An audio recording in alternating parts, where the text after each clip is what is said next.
Hey horror fan, thanks for joining me for this review of Eye Without a Face.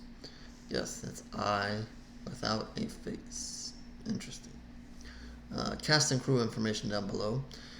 And we'll start off with the IMDb plot here. Bear with me as I butcher this word, but an agoraphobic young man living with a YouTuber and struggling actor hacks webcams of young women and suspects that one of them is a serial killer. Interesting stuff there. Uh, Alright, so yeah, I butchered this word here. If I said it right, I don't know. Agoraphobic, I believe.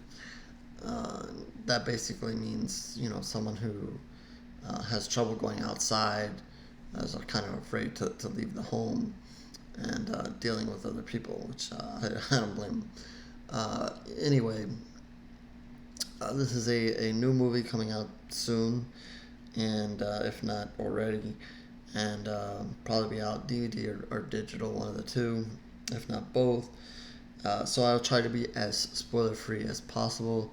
I like to tell you guys where I find these movies sometimes, and this one was a screener, so that's how I got introduced to this one. So again, it will be out soon. Noting that. So let's jump into it. Obviously, interesting kind of setup here. You have a guy here, Henry, who is obviously suffering here, and because of his issues, he cannot go outside and so forth. So he's stuck watching the webcams of these women, and obviously these women have no idea what he's doing and that he's doing this. And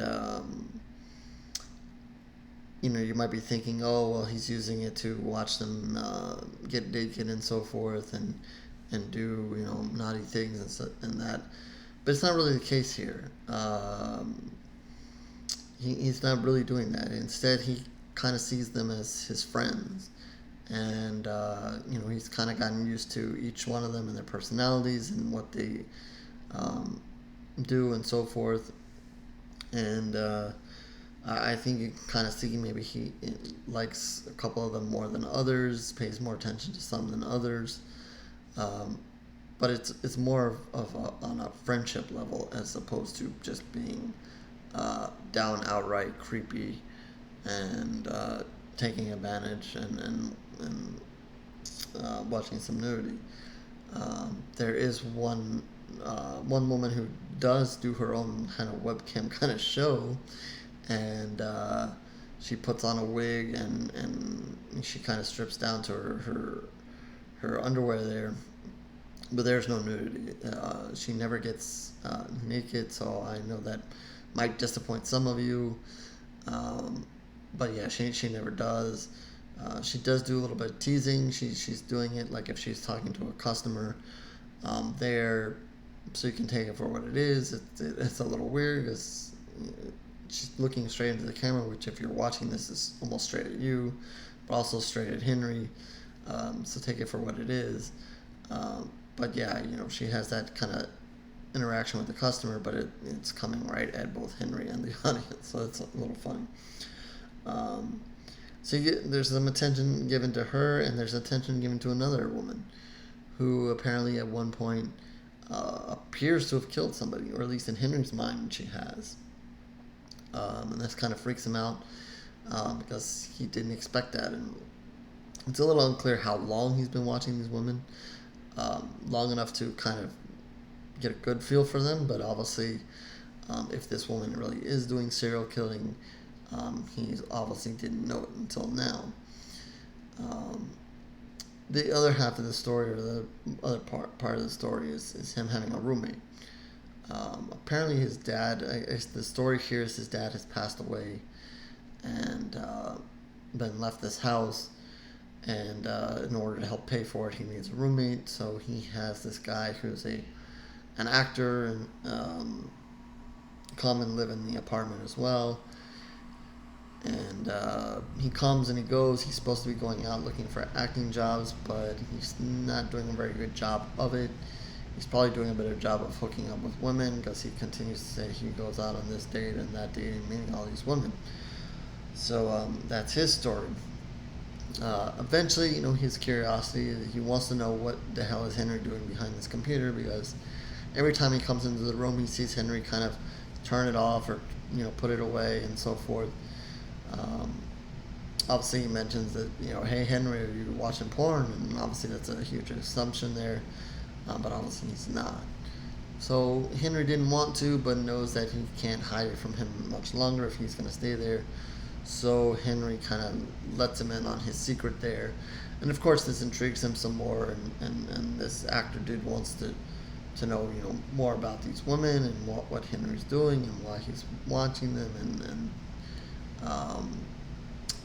if as you're watching this, you know that this is not going to lead to anything good. And obviously Henry kind of clues him in on the one girl maybe being a serial killer, so he really intrigued by that.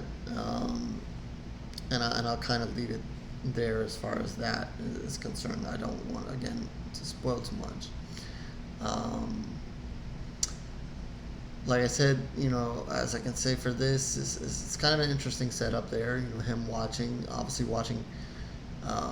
When you see someone in a lot of the usual movies, you're thinking they're a creep and they're doing it for bad things or trying to find nudity and so forth, and that doesn't seem, in a way, Henry kind of seems harmless. He's obviously doing something wrong, but he's kind of seeming harmless in it and what he's doing.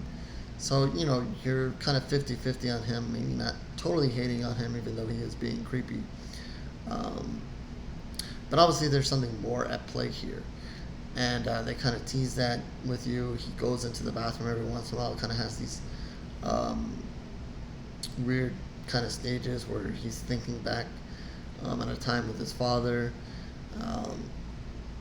And you're thinking that, there's got to be something more to Henry here. Along with that, and then obviously there's where this movie ultimately ends up is a little bit tied in with that. Obviously tied in with these women, and I think sometimes it's me. Sometimes I'll say and be honest. Maybe I missed it. I didn't connect the dots, and I think some of the dots are there, and I think maybe some of the dots are not there, and I don't want to blame the movie completely. It could have been, again, me, and I can take blame for that if I did miss something. But I think maybe some of the dots connecting to, obviously him and not going outside is a big reason why he's watching these women. But you might think that there's something more there, and maybe whatever that more there is not. Wasn't as fairly obvious to me. Where the story ends up and what happens, again, I'm drinking spoiler free as possible, so I don't want to give away the ending and what happens. But there's going to be a familiar aspect to it, and with a famous horror franchise going back a time. But obviously, what happens is going to be very familiar to that. And while you can kind of see the connection there, and they made that fairly obvious, or at least when you see what happens in that original, popular horror movie, I didn't see it as a glaring here, and I think that maybe they needed to kind of leave another dot or two to kind of make that a smoother connection. Not a huge complaint. Again, maybe I missed it. Maybe I missed the clue. Maybe there was another clue there somewhere.